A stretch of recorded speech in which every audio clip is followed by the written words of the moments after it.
What is up, everyone? Welcome to episode number 8 of the Ohio Sports Radio Show podcast. This is Jared and Ian back again, ready to talk some Ohio sports with you guys. Today we are joined by our very special guest, one of the funniest people on Twitter and Vine, and he's an Ohio native, which is the most important thing. He's also a fellow miserable Ohio sports fan, Mr. Tyler Schmall. Tyler, how you doing, brother? Good. How about yourself, man? Doing well. Welcome aboard. Glad to have you. Ready to talk some Ohio sports. For those of you who may be new to the show, we usually start each episode off with our best and worst of this past weekend. So, Ian, let's hear your best and worst, brother. My best of this week is Cleveland's continued dominance in the East. We've said it since the show began. Cleveland would have to have a monumental collapse to not make it out of the East. My worst of the week, Steph Curry becoming the first unanimous MVP of the NBA. Don't get me wrong, Curry's a phenomenal player and probably go down in history as one of the best shooters of all time. Rightfully so, he averaged a line of 20 points, 5 boards, and 6 assists this year, but I don't know about that unanimous thing. In 2008, LeBron was the scoring leader, and he averaged 30 points, 8 boards, 8 assists, and he came in 4th in voting and only got one first-place vote. It's a feat that Jordan hasn't even accomplished. And then for Tracy McGrady to come out and say the league's watered down, it's a testament to that. I mean, there's guys like LeBron and Durant and Westbrook, Lillard, Kawhi Leonard. I mean, there's a ton of guys still in this league. And for someone to win the vote, win the award outright, unanimous, I don't know. I just think it's kind of crazy. By far he deserves the award, but unanimous, I thought that was pretty chintzy, and I'm not a big fan of that. So that's my best and worst of the week. What about you, Tyler? You got a best and worst, brother? God, let's see. Best. The Reds bullpen breaking their streak of not giving up a run.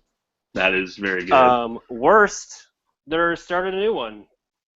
So. Yeah, they're pretty bad. So that does suck. My best, obviously, I'm gonna stick with the suit in the past shows. I've said the NHL playoffs. So if that's one of my best. If you haven't been watching it, it's been phenomenal. Every game's pretty much been good. The ultimate best of this past weekend, though, had to be Bartolo Colon's first home run, pitcher for the Mets. Big, sexy Bartolo Colon absolutely clobbered that home run, too. And then the internet quickly reacted. They put it over top of the Chariots of Fire song, and Tyler was telling me that they actually put it on top or cut it with the Kentucky Derby race, which is even better. So Bartolo Colon, it took him 2 minutes to round the bases, held the bat all the way to first. He probably would have took it all the way around if he could have. Absolutely electric home run. Well, he had to stretch it out. He's only going to do it one time. So. That's right. I think it was the slowest home run trot of all time. I'm not sure, but it was. I wonder when they started recording that. I know. It was definitely awesome. My worst of the week was, like I mentioned, the Kentucky Derby was this past weekend, and I did not win big on my bets. Actually, I broke even, which wasn't bad, but I got cocky, and I put some money down on a smaller race, and I lost it immediately. So that was my worst of the weekend. Speaking of best of the weekend, for those of you watching this simulcast right now, I got this shirt from my guys at the Rivertown Inquiry. For those of you who aren't familiar with them, I just want to give a big shout out to Doug and everyone else there at the Rivertown Inquiry in Cincinnati for hooking me up with this shirt and some other awesome merchandise. Those guys were founded in 2013, and they specialize in small batch screen prints, Cincinnati tees, apparels, and more. They're very passionate about their heritage, and it comes through in their products. This retro Cincinnati Reds shirt that I have on, it's honestly one of my favorite shirts that I own, and it looks like it's fresh off the set of The Sandlot, which is pretty awesome. These guys are great. They got tons of great stuff. You name it. Cincinnati Reds, Bengals, Cavs, whatever. They're awesome. Check them out. Go to their website, www.therivertowninquiry.com. That's INKERY.com, and you can check out their stuff on Etsy. Also check them out on Facebook, the Rivertown Inquiry in the search bar, Twitter at Rivertown Inquiry, and Instagram also at Rivertown Inquiry. And make sure you tell them that the guys at Ohio Sports Radio sent you. Doug, if you're listening, send me a red shirt. Okay. Send Tyler a red shirt from Please. the Rivertown Inquiry. Yeah, it's pretty comfortable, dude. I'm not going to lie. It's like kind of retrofitting. For those of you who are watching the simulcast, you'll see this. retro, kind of heavier, but it's like the George Costanza cotton, that like looks like looks old, but it's very lightweight, and yeah, it's super comfortable, and my fiance likes it, so that's really all that matters for me right now. Yeah. So thank you to Doug and everyone else there, and make sure you send Tyler and Ian a shirt as well. Thanks in advance. Yeah, moving on.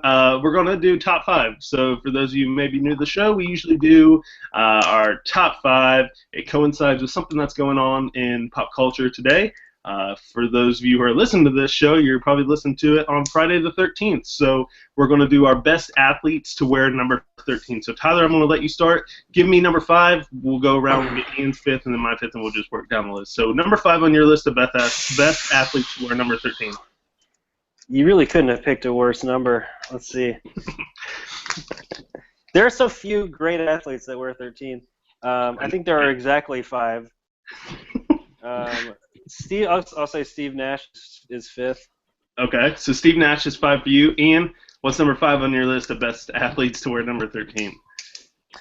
The number 5 athletes on my list didn't do their damage on 2 legs. They did it on 4. I'm going with the 2004 Kentucky Derby and Preakness winner, Smarty Jones. Wore the number 13 cape. Unfortunately, 13, the unlucky 13 struck in the Belmont when it was going for the Triple Crown. Started out fast, lost by a length at the end. Fuck that horse. It lost me a lot of money. Number 5 on my list of best athletes. I keep saying best athletes to wear number 13, Mr. Luke Longley of the Chicago Bulls. He had really close eyes, and he looked good at number 13. He won some championships. So Luke Longley for me, number 5 on my list. Tyler, let's hear number 4 for you. Well, Luke Longley, if you guys ever played NBA Hang Time, his face is messed up in the game when he's running diagonally, and it's terrifying. Quick interjection there. That's for all true. my Hang Time fans. That's very true. Yeah, I forgot about that. Number 4, I don't know, A-Rod, Alex Rodriguez. Mr. A-Royd himself, number 4 on Tyler's list. Ian, what's number 4 for you, brother? Number 4 for me, I'm going an old Chelsea boy. In soccer, I'm going Michael Ballack. Just phenomenal career with all the German teams, and then with the German national team. Came over and helped out Chelsea for a few seasons, but he comes in at number 4 for me.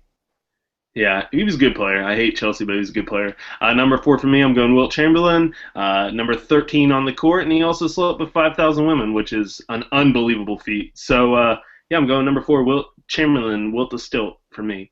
Tyler, let's hear number 3 on your list of best athletes to wear number 13. Got to go with Kurt Warner.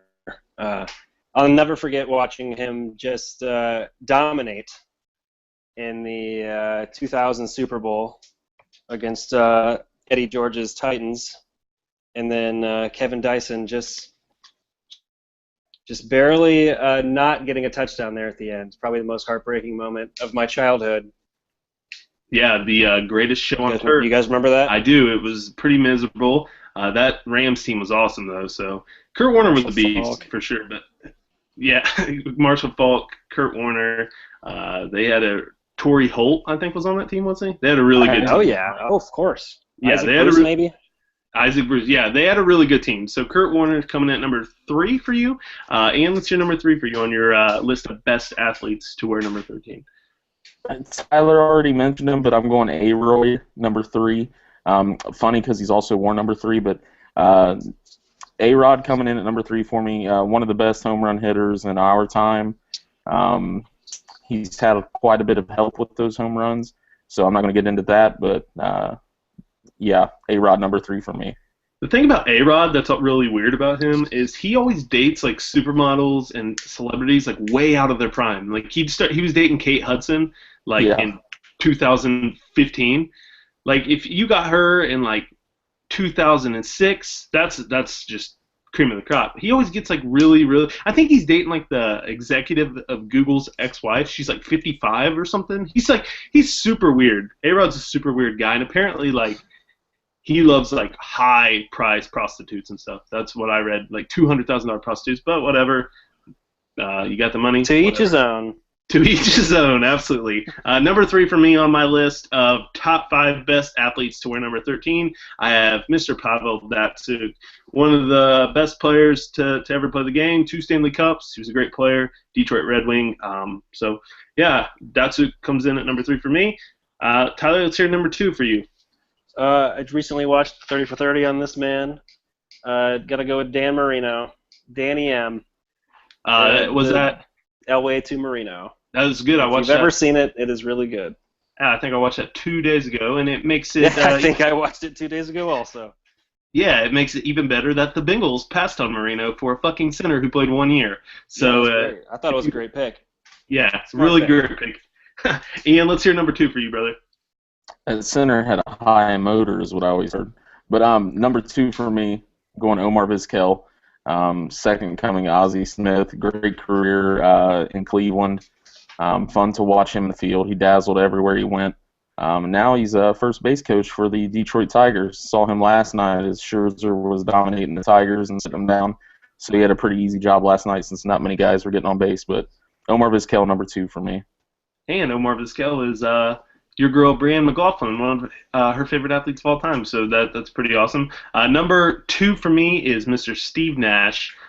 He gave white guys hope. Steve Nash was so great because he'd have a wide open layup, but he would throw it behind his back out to a three-pointer. Everyone tried to play like Steve Nash, 2-time MVP from Canada. Not many great athletes from Canada that don't play hockey. And Steve Nash, man, he was awesome. So sorry if you're from Canada and you're a great athlete. But Steve Nash, well, you're number not. 2. Yeah, I'm not. So Steve Nash, number 2 for me on my list of top 5 best athletes to wear number 13. And finally, our favorite top 5 best athlete to wear number 13. Tyler, let's hear it. Throwing it back to the big red machine, Mr. Dave Concepcion. That's my dad's all-time favorite player. Back-to-back World Series champion. He was a beast for sure. Ian? Just to touch back on Steve Nash, something you forgot is a lot of people forget how good of a paper salesman he was on Dunder Mifflin. So, on The Office, they brought him over on Dunder Mifflin, and they quickly had to release him because they still had Hacker out on the road. But number 1 for me, Billy Wagner. Not the Steve Nash.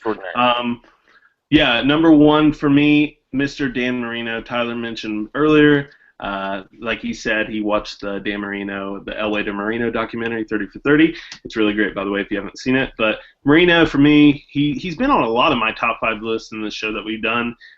He's one of the best quarterbacks of all time. Like I said, if he played in today's game, he'd throw for 5,000 yards and 60 touchdowns. He was so good. Great arm strength.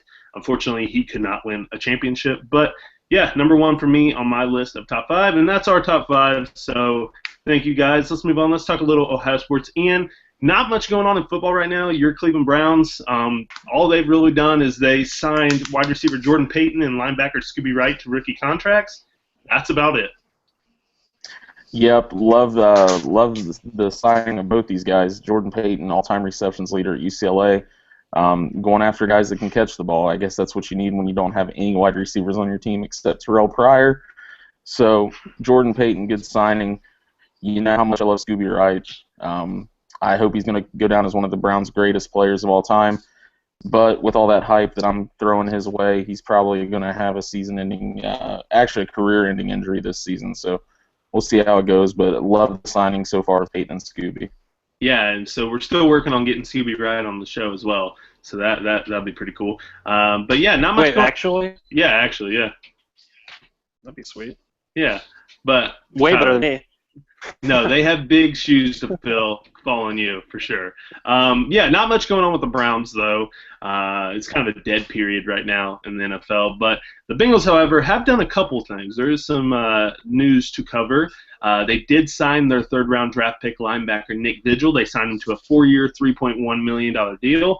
The former New England Patriot defensive lineman Dominique Easley apparently worked out with the Bengals on Monday. Easley was drafted in the first round out of Florida by the Patriots in 2014, but unfortunately he's been hampered by injuries. So the Bengals, he was a beast though, and the time that he did play, the Bengals are giving him a run. So looks like they may be going for another depth signing for their defensive line. They also waived offensive tackle Darryl Baldwin, who played at Ohio State, by the way. He was signed by the team in February. They waived him and signed offensive tackle Aaron Epps. Epps was an undrafted rookie free agent out of Louisville. He was rated the number 55th overall offensive tackle prospect in the 2016 NFL Draft by Mel Kiper. So, yeah, just practice squad moves right there. But big news for the Bengals, they did sign kicker John Brown out of Louisville. Now, why is this big news? Because John Brown has never fucking attempted a field goal or an extra point in his life. Of course the Bengals would sign a player. Fill up a roster spot with a player who has never done anything at that position. So that's typical Cincinnati. Yes, right, baby. Future All-Star John Brown. I've already got my John Brown jersey ordered. Tyler, this guy. Tyler's on NFL.com right now, customly making a John Brown #1 kicker jersey. He's the future of the team. You hear first. So, John Brown, if you're listening to our podcast, we really want to get you on. Tyler would like a little one-on-one with you. Maybe I'd love to talk to you how you're going to beat Jason Elam's longest field goal record. When exactly you're going to get it done. Maybe John. I expect very soon. Maybe we could get John and Tyler out on the scene at Paul Brown kicking field goals and see who could kick the farthest one, because I don't think Tyler's kicked the field goal either. So maybe he has. I don't know. But they both have pretty much the same track record right now. So, yeah, the Bengals signing a kicker that no one's heard of and has not attempted a fucking kick. So good job by the Bengals and Browns. That's really it with that. Not much going on there. Let's move on. Let's talk a little Reds baseball now. Tyler, I know you're a Bengals and a Reds fan, correct? Big time. Okay, so you're a Cincinnati guy. Ian is also a Reds fan, but he's a Browns football fan. I'm a Bengals and Reds fan myself. So our Reds kind of struggling still. Since we last talked to you guys, the Reds split a 4-game series with the Brewers and split 2 games with the Pirates. One of those games with the Pirates was actually rained out. It was postponed until further notice due to inclement weather. On Wednesday, Jay Bruce hit his 126th home run at Great American Ballpark, which tied Adam Dunn, the big donkey, for the most home runs at that stadium, which is pretty awesome. Great accomplishment by Jay. The biggest piece of news that I saw, Reds COO Phil Castellini said at a regional business expo on Tuesday that he expects the Reds will be competitive again by the time the 2018 season rolls around. Castellini said it was easy talking during the offseason about rebuilding, but watching it happen on the field is a lot more painful. No shit, Phil. To me, that's a little ridiculous. I think there's one thing holding the Reds back, and that's their bullpen. If you've watched, if you paid attention this year, a lot of our games we're winning, and we would win if the bullpen could just close out. I would sure be close to 6 to 7 losses directly to the bullpen. I think the Reds could be not necessarily competing for the division, not at all, but competitive if they had a decent bullpen. I 100% agree, and we've said on shows in the past that this bullpen, the Reds are in games until the 7th and 8th inning. Almost 90% of the games they're in, and then you have a bullpen malfunction. Somebody comes in and blows it up. I mean, Brandon Finnegan has pitched outrageously this year. He's good. He's really good. He cannot get help from his bullpen. He leaves games with a 1-run, 2-run lead. He's like Johnny Cueto. I'm not saying he's like Johnny Cueto, but he's the same. Yeah, he is the same in which Cueto would leave a game with a 1 to 2-run lead, and then his bullpen would blow it. So that's always what I'm saying. Always struggle for us. Their bullpen is terrible. We've said that on the show, over and over, that they're in games. They're knocking the shit out of balls right now. I mean, they're hitting home runs every game, especially at home. They're knocking the shit out of the ball, but their bullpen's just been terrible. The starters haven't been bad. Alfredo Simon hasn't been great, but they haven't been bad. Everyone is hitting the ball well. Votto's turning it around. He's starting to come around. Bruce is hitting the ball well. Zach Cozart is playing amazing. Zach Cozart I never thought I would say that. We said last week Zach Cozart is probably our only all-star vote right now. I mean, wouldn't you agree, Ian? Yeah, hands down. And also to get back what you were talking about when you mentioned Finnegan, guys like Dan Straley, he's pitched phenomenal every time he's been out there. And Moscott's pitched all right. And like Tyler said, we have these pitchers that are coming out and pitching well, and it's the bullpen that does it to us just about every night. There's only been a few games where we've absolutely just lost all aspects of the game. Offensively, defensively, everything, the pitching matchups. But yeah, if they could get this bullpen figured out, and you really, everybody talks about the heat on Price. You can't pin this on Price because who are you going to put in? I mean, it worked out once in that Brewers series where I think it was Straley for 6 innings, and then he went to Ramirez for the 7th, and then I think it was Blake Wood for the 8th, and then Cingrani in the 9th. And then the next game, just shit down the pants again. Yeah, and it also doesn't help the Reds that they play in the hardest fucking division in all of baseball. I mean, the Cubs are loaded. The Pirates are always have been good lately, but they're really good this year. The fucking Cardinals are going to turn it around. They will. They always do. So the Reds got 3 teams there. I mean, it doesn't help that they're now. We know, like Tyler said, they're not going to compete for the division, but they aren't that bad of a team. I think we're a wild card team if we have a decent bullpen. Yeah, their bullpen, their pitching staff, and they're really injured. You got to remember, Descafani's wn in minor leagues right now. Homer Bailey, they set him back again, which is good. I'd rather them not rush Homer back. But, I mean, they got good pitchers. They just and it's not hard to go out and get guys who are bullpen pitchers. That's the easiest pitchers to get. I know they got to be at least somewhat decent, but the Reds have really no help. What do they have? One left-hander in their bullpen? Tony Cingrani. Tony Cingrani is the only Hold it down. Yeah, he's only southpaw. Southpaw. Eventually John Lamb, too.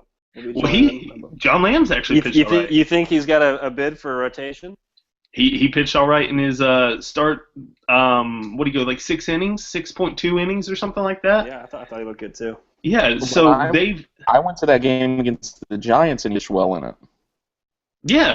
Yeah, you were there. Yeah. They've played well. Their pitching staff's just been their starters have been all right.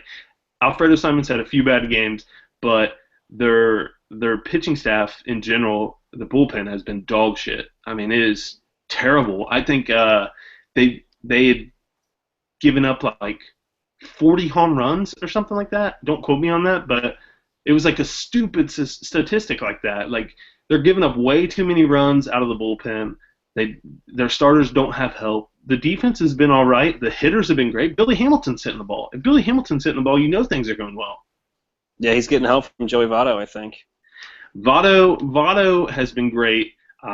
He's really seeing the ball well, and he's taken a lot of pitches opposite so far this year. Like you said, Ian, he loves to go opposite field. He's had a few homers opposite field. He hit one last night opposite field. So the Reds, man, they got the hitters. They just that pitching staff has just been terrible. But yeah, not much else going on with the Reds right now. Hopefully 2018 though. What do you think about that? The Reds being competitive again in 2018. If you look at the Astros though, they did the same thing and only took them about 3 years to rebuild and turn it around. And they got a good team. Yeah, well, they completely burned down the house. We only sort of did. We tried. I'm glad we didn't trade Brandon. I'm glad he had his no-trade clause, because I like Brandon Phillips a lot.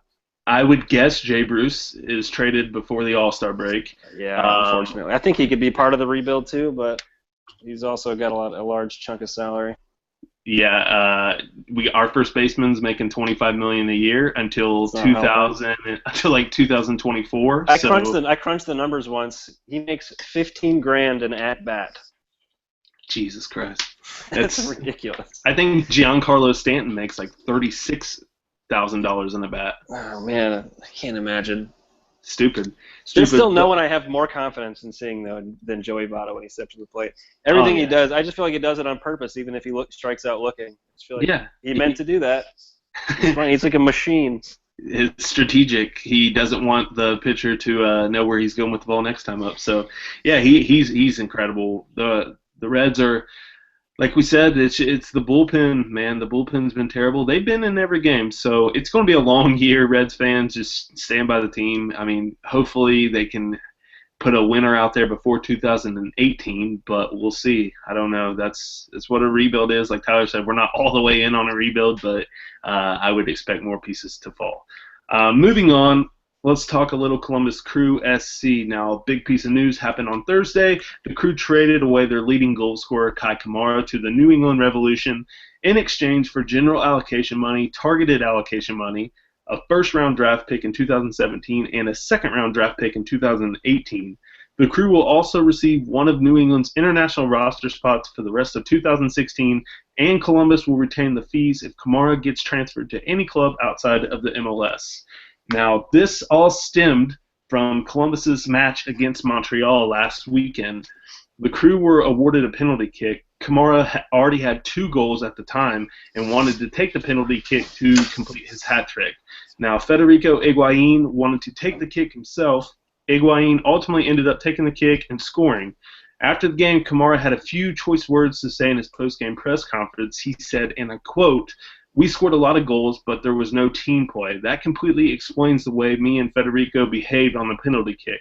A team who stays together will win games. A team that doesn't will not win games, and that's horrible."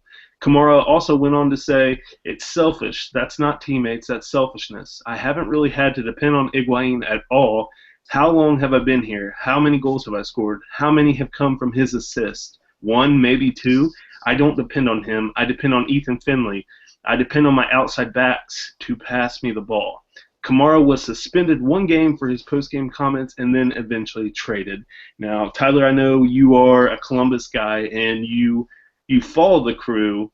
What are your thoughts on them trading away their leading goal scorer, Kei Kamara? Well, the Crew have yet to win a game that I haven't personally been at this year.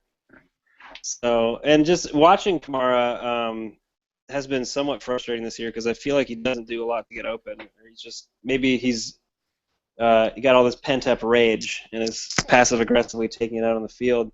So, and I had mentioned to my roommate earlier, we were watching the game, I forget which one, but I was like, Kamara doesn't really do anything when he gets in the middle. He just kind of stands around, and he doesn't really make an attempt to get open. So, and then he messaged me like, "Oh, they're actually thinking about trading," but I actually got upset because I like him a lot, and I think he's a dynamic player, one of the best in the league. So I don't know how to feel about this at the moment. Very conflicted. Ian? I don't think it would have been as bad on the comments if he would have stopped after that first few lines. But once he started talking about Higuain, it was it went downhill from there. I know I've read a lot of the ESPN soccer guys talking about the move doesn't make sense for Columbus. Even if they're trying to do something as far as like building team chemistry, it's going to hurt them because now they don't have anybody to score. But Kamara wasn't doing that much this year to begin with. But I don't know. To me, just they not even getting a player in return. Just getting future stuff and getting money. There's nobody to replace him immediately. I don't know. You got to wait and see how this one pans out. But yeah, it was definitely a shock. I didn't think they'd go that route for it. What sucks about Kamara leaving, obviously he's their leading goal scorer, but he was so pivotal to that team's run to the MLS Cup last year. He was so good, and he's a very good player in the air on corners and stuff. And I agree with you, man. After that first comment, just stop. But that goes back to what we've said on the show before, where you put a microphone in these guys' faces after a tough loss, stuff like that, and they're going to say shitty things. It's the media's right to do that, but they shouldn't talk to the losing team. Talk to the winning team. Why do you want to talk to the losing team? They want little sound bites like that. It sucks because Kei was such a down-to-earth guy. He's someone who I feel really enjoyed being in Columbus. He had played there before, and they brought him back. So it sucks, man. He was a great player, and now where did the Crew go up top? I mean, they're struggling right now. They're only 6 points behind. It's early on, but they haven't looked good. They're only 6 points behind the Montreal, who's leading in the East, but they have not looked good at all. And, that you lose a great goal scorer like Kamara, they didn't get a player in return. They got draft picks, which is great, but Kamara's tested. He's a good player. It stinks. It really doesn't make sense for the team. And this team, brought back almost everybody from their MLS Cup run, and you just felt at the start of the season, I predicted that they would go on to win the Cup this year, so not looking so hot on that pick right now, and I'm going to miss Kamara for sure in Columbus, so it kind of sucks. But moving on, let's talk a little Cleveland Cavaliers basketball now. The Cavs have already advanced to the Eastern Conference Finals. They swept the Atlanta Hawks, and they will face the winner of the Toronto Raptors and Miami Heat series. The Toronto currently leads that series 3-2 right now. In the playoffs right now, the Cavs are probably the hottest team. You can make that argument. I think they're playing better basketball than Golden State is right now. LeBron's averaging 23.5 points per game, 8.8 rebounds, and 7.3 assists. Kyrie Irving is averaging 24.4 points per game, 5.5 assists. Kevin Love is averaging 18.9 points per game and 12.5 assists. Classic Kevin Love right there. The Cavs are also shooting over 45% from the three and almost 70% from the field so far in the playoffs, which is phenomenal. This is all awesome. The Cavs are waiting for the winner of that series, like I said. Big news that was announced, LeBron James actually finished third in the MVP voting behind Steph Curry, who finished first, and Kawhi Leonard finished second. Steph was if you haven't heard by now, Steph was voted the league's MVP for the second straight season, and he was unanimously voted in, like Ian said in his worst of. So crazy stuff, man. Did LeBron deserve to finish third in that voting? And what do you think about the Cavs in the playoffs right now, Tyler? You're a Cavs fan as well, aren't you? Yeah, I am. Okay, so what do you? They got hot at the right time, and they're just blowing down doors right now. I love to watch it. Kevin Love has found his three right up there as they're going to the playoffs. It's been really exciting to watch. It's exactly what they didn't have last year. Kevin Love or Kyrie Irving at this point, I don't think. So, yeah, that's really exciting. You want to know a fun fact of the day? Kevin Love has not lost a game in the playoffs, ever. He didn't play last year when they lost. He never went to the playoffs when he was at Minnesota, and they won every game that he played in last year in the playoffs and every game this year. I mean, he's good. He's really good. Like you said, he's playing well. He's the X factor. He's the X factor of the team. We've said that on the show. He's a double-double machine. He's playing like old-school Kevin Love, and that's exactly what the Cavs need. He's hitting threes.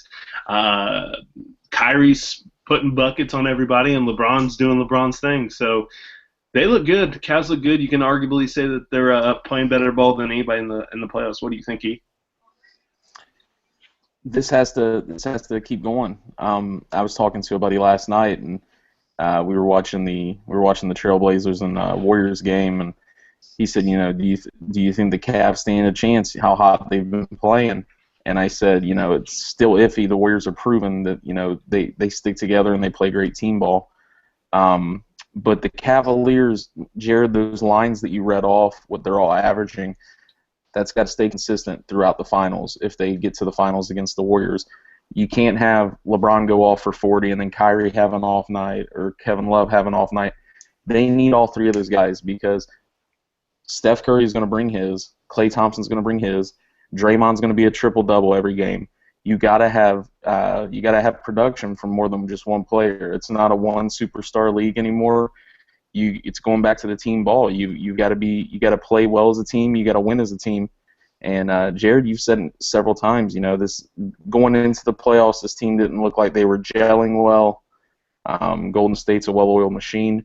The Cavs look like they're gelling well, and I think it's because of how bad the East is. I think they're trying to get back on track. They're trying to play that consistent, solid team ball, and because they know that they're going to have to play it because they're going to have to match up against it in the finals, whoever they play against. Yeah, the Cavs, their problem in the regular season was they were a great group of players, but they didn't play together as a team. LeBron is a different animal in the playoffs. He is one of those players that he doesn't really give it his all in the season because he doesn't have to. He's the best player in the league still. Anybody wants to argue that's crazy. Steph is a beast, but LeBron does everything. Like, LeBron gets everyone involved. He's putting up almost 24 points a game and almost 10 assists. He's averaging close to a triple-double every game. LeBron, he gets everyone involved. He plays team basketball, which you look at all the great players, Magic, Bird, all those guys like that, they had kind of similar stat lines to LeBron. They're not shooting threes all game. I know that's Golden State's game, but the Cavs have played really well together in the playoffs. Their spacing is incredible. LeBron's driving the lane. Every time he drives, he has an outlet, whether it's J.R. Smith or Kevin Love in a corner, every time. And if he doesn't hit one of those guys, he's going to hit Kyrie, and Kyrie's going to hit a little jumper or drive to the hoop. Their spacing has been phenomenal. They're playing really good basketball. Tyronn Lue has done a fantastic job. The middle of the season, losing David Blatt. Tyronn Lue's done a great job with this team, and I think the Cavs are playing better basketball than anybody in the league right now. And San Antonio's on the brink of elimination. Who would have thought?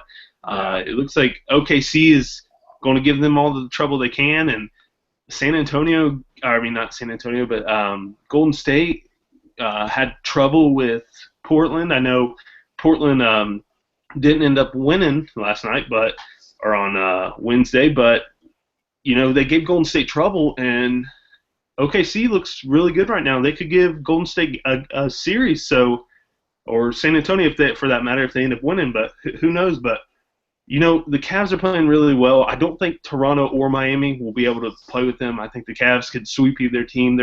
They're just better than everybody right now. They have the LeBron factor. They have LeBron. There are two teams that have the LeBron factor.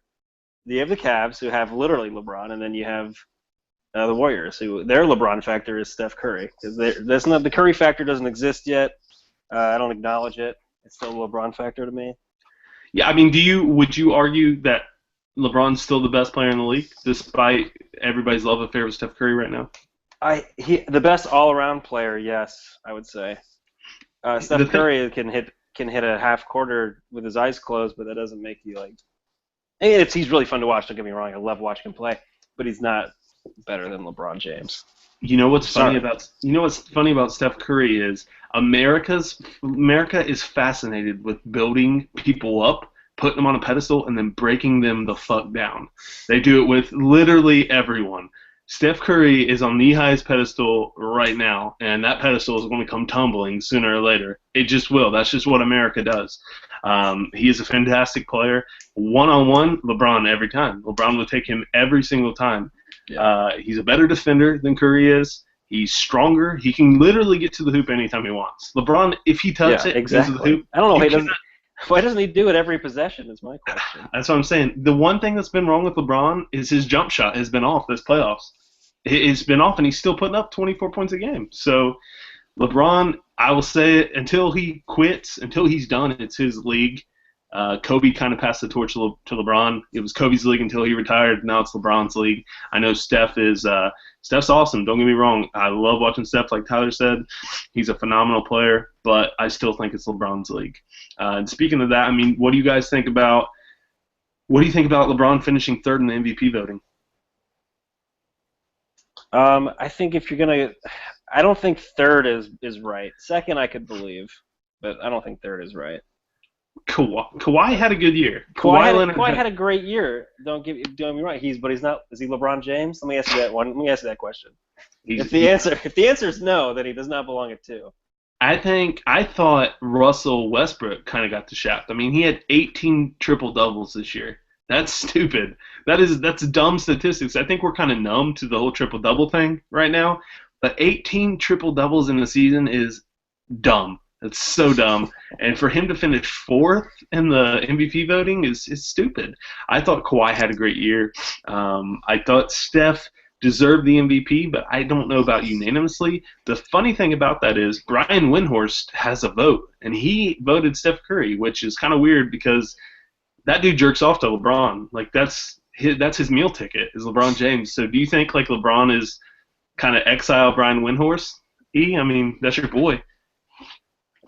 Zero Dark 30 now. No, hold on. It's Zero Dark 23. It's Zero Dark 30 23, which is also bizarre.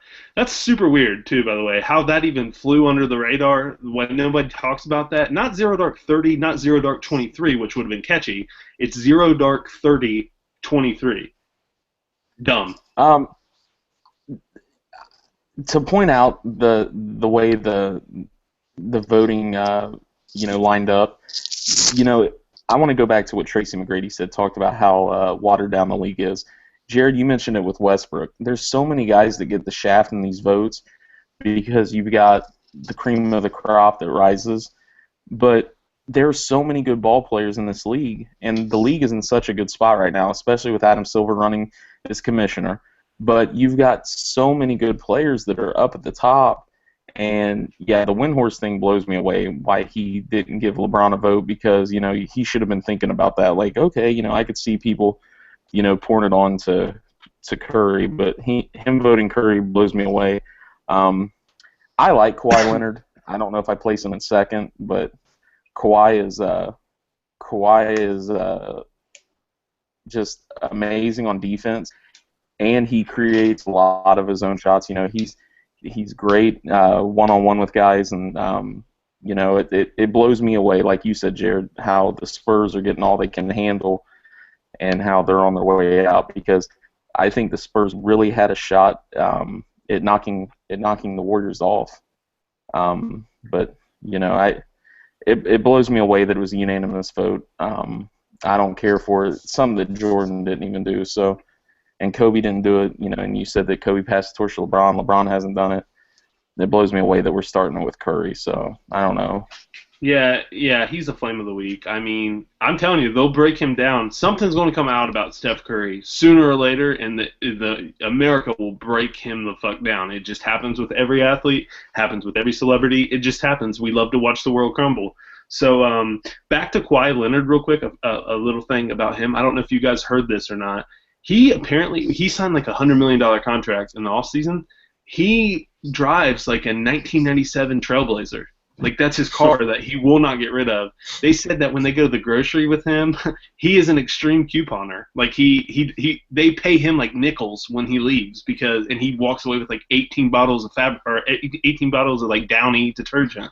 Like, he's just an insane couponer. They said he has like in his basement, he just has shelves of like ramen noodle packs and stuff where he just gets them for free because he takes 1,000 coupons into stores and just gets around the system. Fun fact. That feels incredibly unnecessary. Yeah, a 1997 Bronco. Like, couldn't even like get just a new Bronco or a new.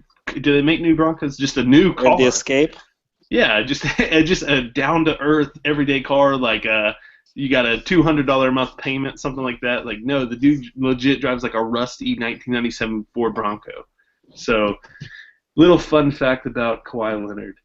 But yeah, hopefully the Cavs can get back to the finals. I think they'll give whoever they face a run for their money in the finals. But moving on, segment that we like to call OSR Mailbag. This is where we answer a few questions from you, the fans. We only have a few questions this week, trying to keep the showtime down. First question from Mr. Kyle Roberts via our Facebook page. Kyle wants to know, will Lane Thompson be able to help turn around the Reds' bullpen woes? What do you guys think? I think he will be an integral part in doing so. I don't think he can do it by himself. Certainly not. Ian? I agree with Tyler. You're gonna, you've got to get these new arms in there. You've got to try them out. You've got to see what you've got. I've been a big advocate of when Michael Lorenzen comes back, you try him in the bullpen. I think Lorenzen's got stuff to where he could end up becoming a closer because of how well he pitched in innings 1 through 3 last year, and then he would blow up. So it's all about getting a good look at several different arms and seeing where you can go with, but it's not going to be one guy that changes it. You're going to have several looks at several different people.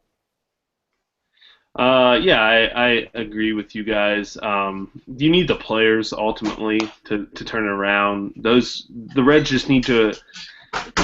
They just need more pitchers in their bullpen. The guys they have obviously aren't working, and they just need they need more left-handers for sure for those matchups. But I don't know. The Reds bullpen is just a dumpster fire right now, so hopefully they can turn it around. I think Lane will do a good job, Kyle, but we'll see. I don't know. I think ultimately he needs the players. Kyle also has the second question. He says, how bad does Mesoraco's rehab extending by several months hurt the team or how bad does it hurt the team? Tyler? Well, I prefer Tucker Barnhart to Devin Mesoraco. I just Devin he underperforms for me on offense, and he doesn't really throw down a second too well either. You guys can disagree with me if you want, but I've never been a huge Devin fan. Ian? Everybody became infatuated with Mesoraco after the big season, and then the contract extension for him. He's aside from that one big year, he's never played a full season. He's always been down with injury. I'm not too worried about it. Barnhart's been playing good ball. Within a couple years, we're going to have Tyler Stevenson up on this team. In the event that Mesoraco never fully heals, but it's a rebuilding year. We're in the rebuilding phase. You don't have to have all your guns playing. Mesoraco just needs to take the time off. Like you said about Homer Bailey, Jared, you just got to let the guys heal. You got to let the guys do what they need to do to get better, to play the best ball they can. So, if Mesoraco, I think I saw where he's out for the year now after that surgery, don't try and push it. Let him rest, let him rehab, let everything work out as far as the time's supposed to go. I agree with Tyler on this one. I prefer Tucker Barnhart. I think he's a way better hitter. I think he's a grittier catcher, and that's kind of what you want from your catcher. Like I talked about Jason LaRue, he couldn't hit worth a shit. But I love Jason LaRue. Jason LaRue would play on a broken ankle, dude. You weren't stopping that guy. He would play. Both eyes would be shut from black eyes, and the guy would play, man. I mean, I think he played with walking pneumonia one time. He would not stop. Tucker Barnhart's a good player, and he also walks up the rush. So that's brownie points in my book. I sat next to Devin Mesoraco's dad one time at a Reds game, and we were sitting behind the home plate, and they look identical, like the same exact face. I thought it was Devin Mesoraco. But yeah, I think don't rush his rehab. I prefer Tucker Barnhart. I think he's a good fill-in, actually, for the Reds. And look, maybe he'll come back amazing like Zach Kozar did. And yeah, wouldn't exactly. That be something?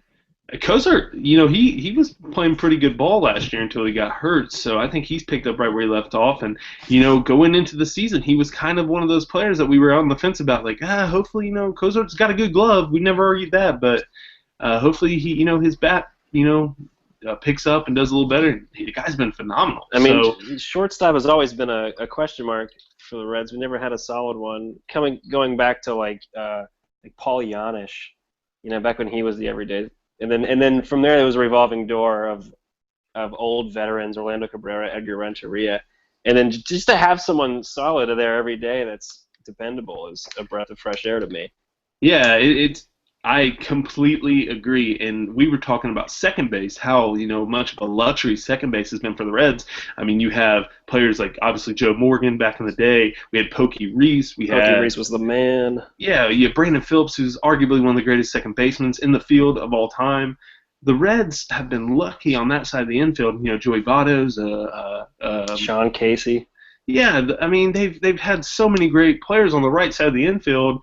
Third base, they've had older guys, but Eugenio Suarez is playing fantastic ball. He's great on the hot corner with his glove. He's a really good player. He had a few questionable errors recently, but I think he'll get better.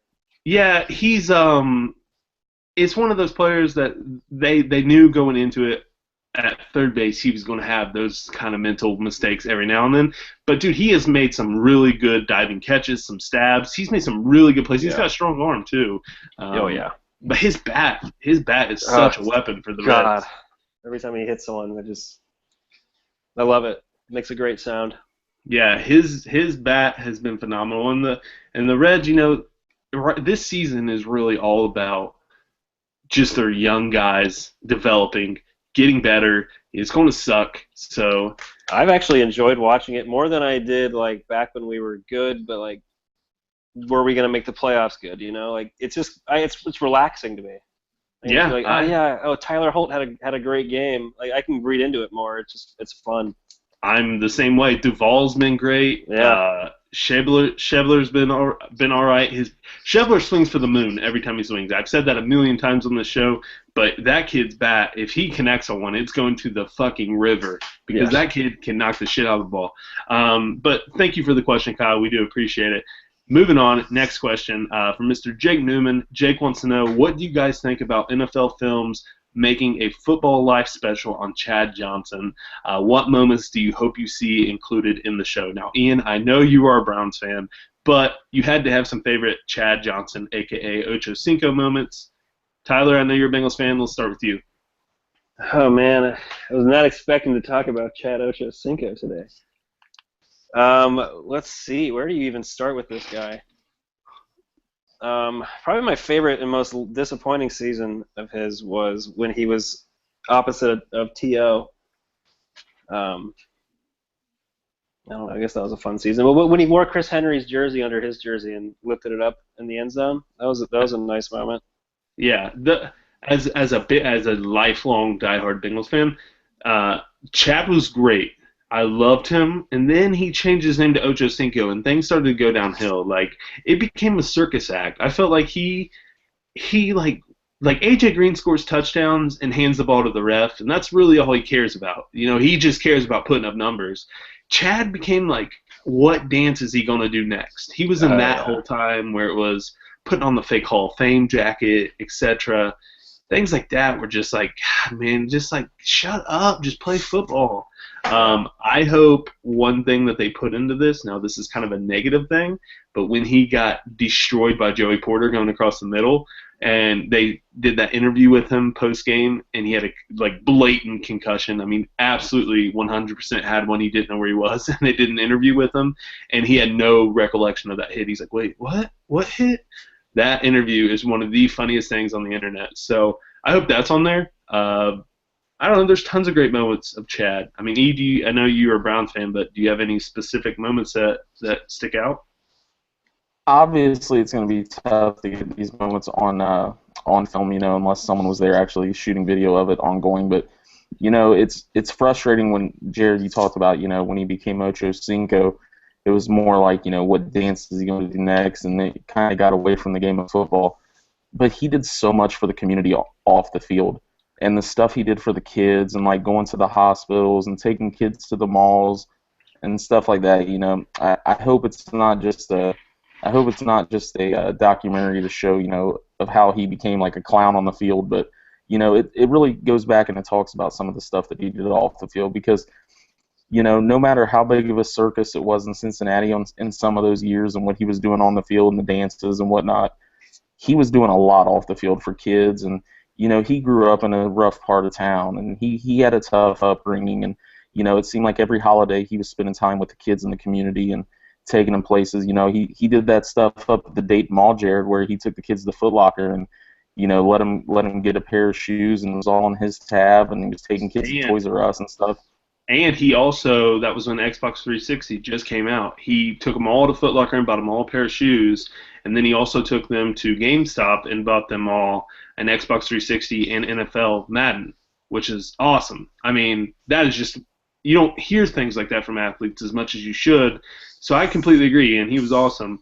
One thing that I wish Mike Brown would do with the Bengals, the Bengals only have one Hall of Famer in the NFL Hall of Fame, which is Anthony Munoz, but they've had so many great players come through there. I wish he would start a Ring of Honor or a Bengals Hall of Fame, and I think Chad Johnson should be in there. I mean, there's Willie Anderson. There's so many great Bengals that deserve recognition. Andrew Whitworth should be in there.